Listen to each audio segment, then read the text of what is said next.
Hello everyone. This week's episode of this weekend's boxing, we're going to cover the Manchester show,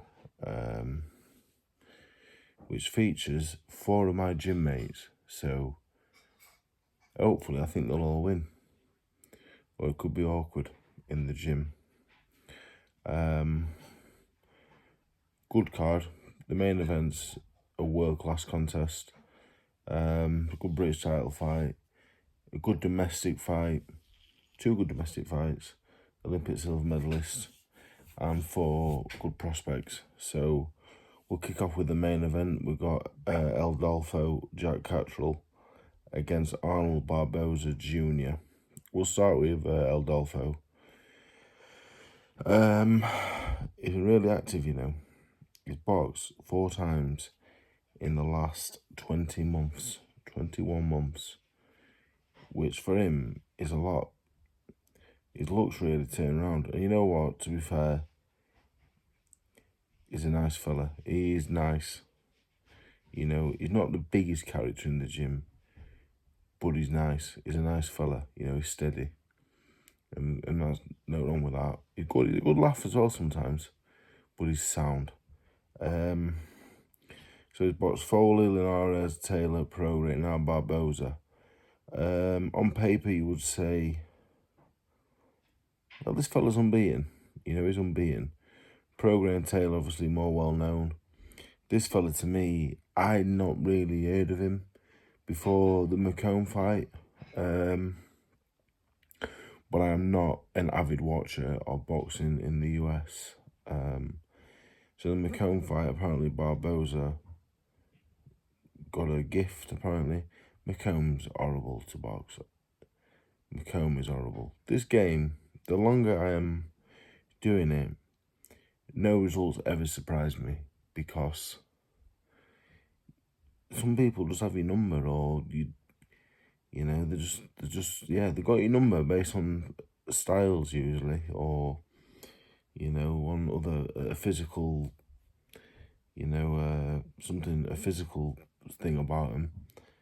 So yeah, I watched Barboza for the first time against Ramirez. Now, I'd heard he robbed McComb, and McComb's a good fighter, but he's not world class, is he? I don't think, going off at the Gwynn stoppage and the other times I've watched him, I've always thought very good fighter, but I've never thought world class. So going to Ramirez, I thought, well, Ramirez will win.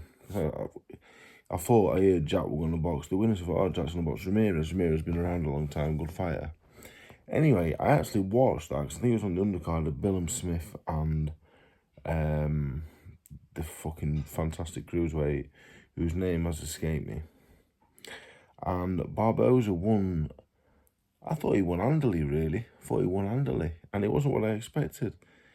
He was good. He was a good boxer. He was solid.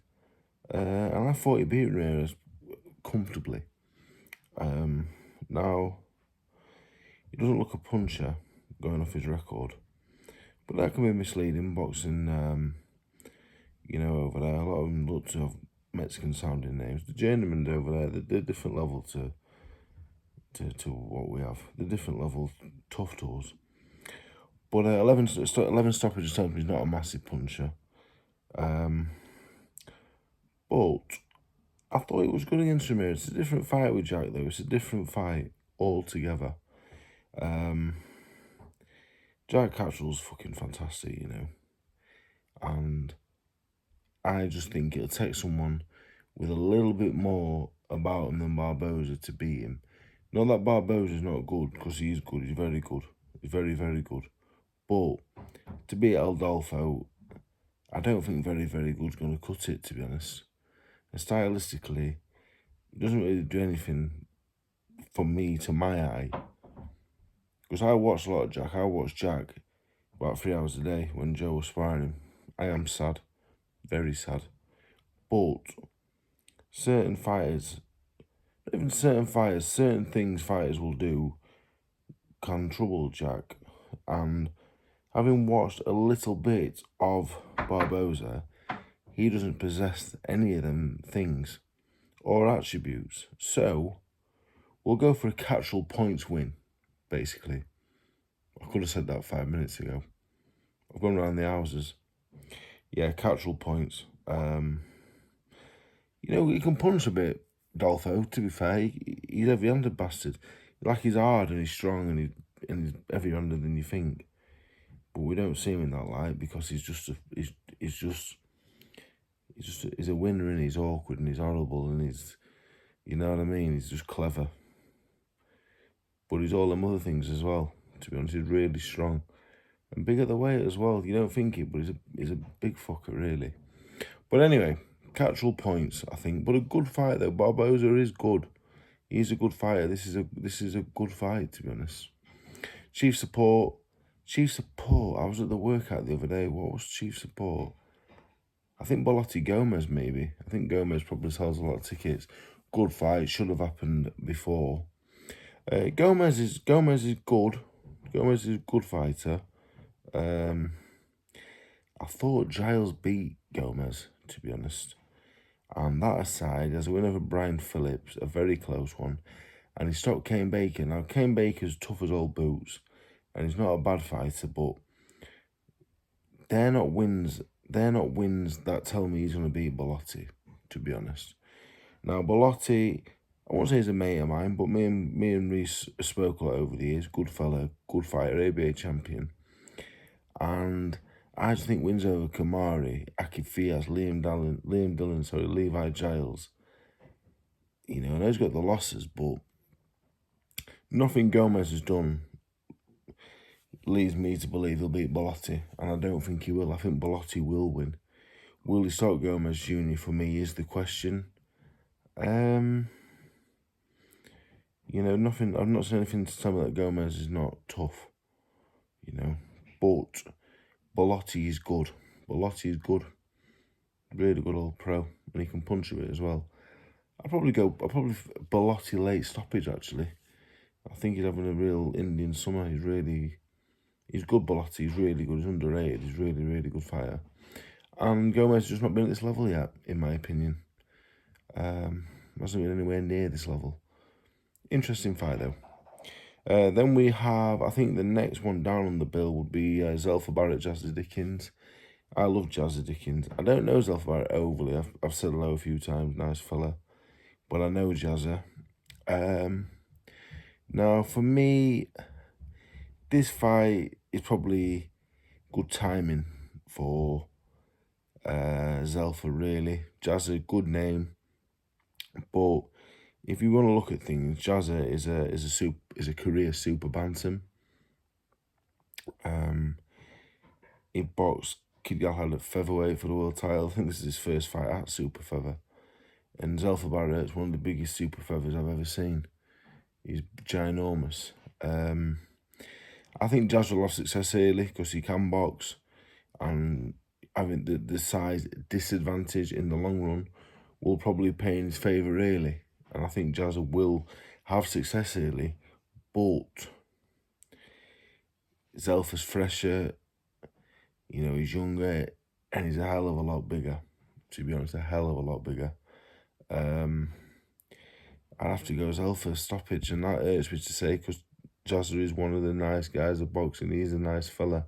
Again, don't know him overly well, but he gave me a lift once in Liverpool, and I'll never forget these things. But it's a fucking hard fight for him. It's an hard fight. Because, look, Jazza at his best. I remember watching Jazza box to Kid Galahad 2013, I think, at Magna for the British title. One of the best fights I've ever seen live, actually. But that's 12 years ago, nearly. And now he's in with a big old super feather. A good one as well. So I'll probably have to go Zelfa stoppage, to be honest. We've then got another old mate of mine, Robbie Davis. It's not a good show for me, this, to be fair. He's boxing Pat McCormack. Pat McCormack, brilliant amateur. You know, as a pro, I couldn't say I've been blown away by him. Because I haven't, to be honest. I've not been blown away at all. He's good. He's obviously very good. That goes without saying. He's very good. This is good matching for me. Really good matchmaking, I think. Robbie, again, you'd have to say he's not as good as he once was. Robbie's always been a good fighter, good amateur, good pro. but he's only won one of his last three. Again, up at welter against a fucking big welter.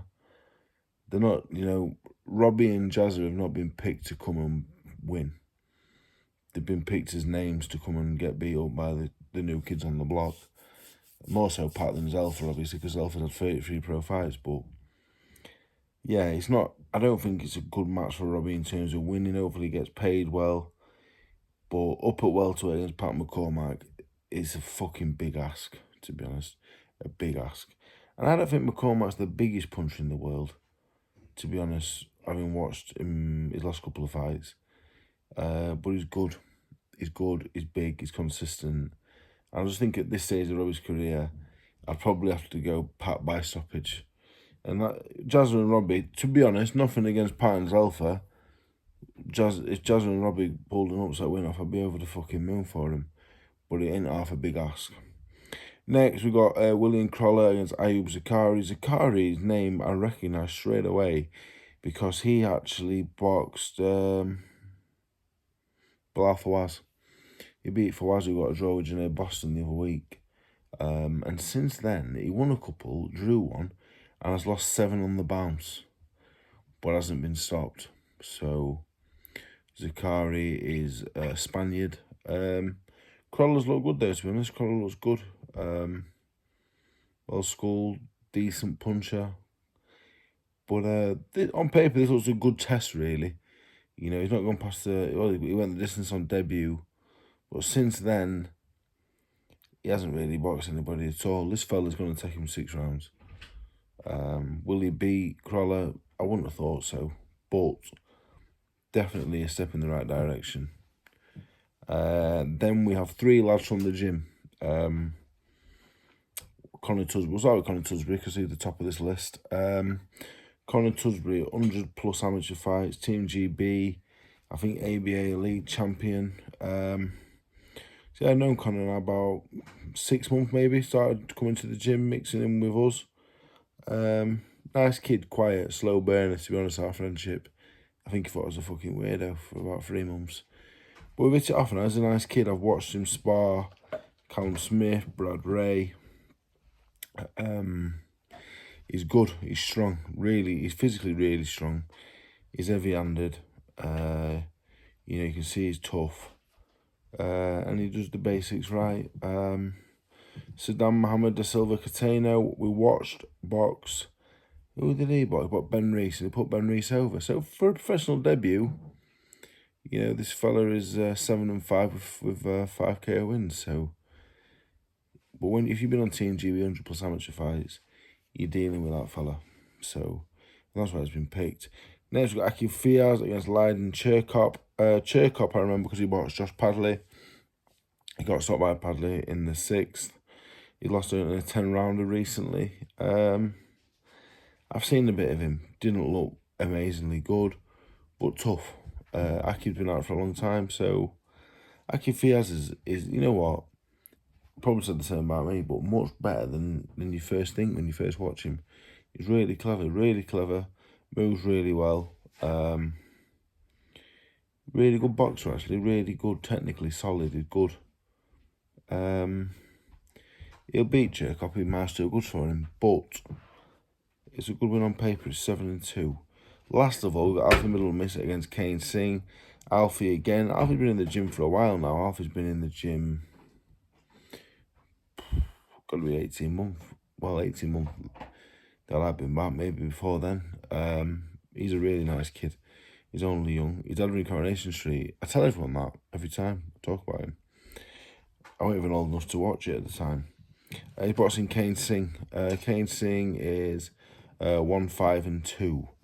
Now, 1-5-2 tells you that he's not very good. But Kane Singh isn't bad, There's a lot worse losing record fighters in the country than Kane Singh. He got a couple of draws against decent fighters. He has a win in the away corner. And he only got stopped on debut by Naman Hussein. He was a lot bigger than Alfie, to be honest. I know Naman, he's from Sheffield. So it's a good... He's only had 1 fight, you know what I mean? He's only young, so... I think it's a good fight for him. But Alfie was a good amateur, so...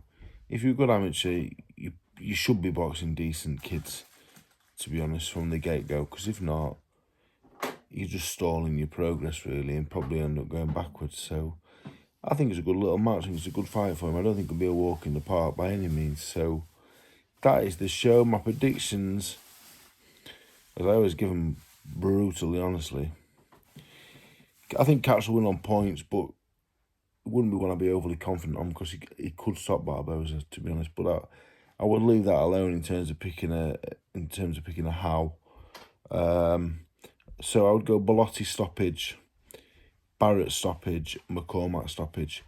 That is the treble.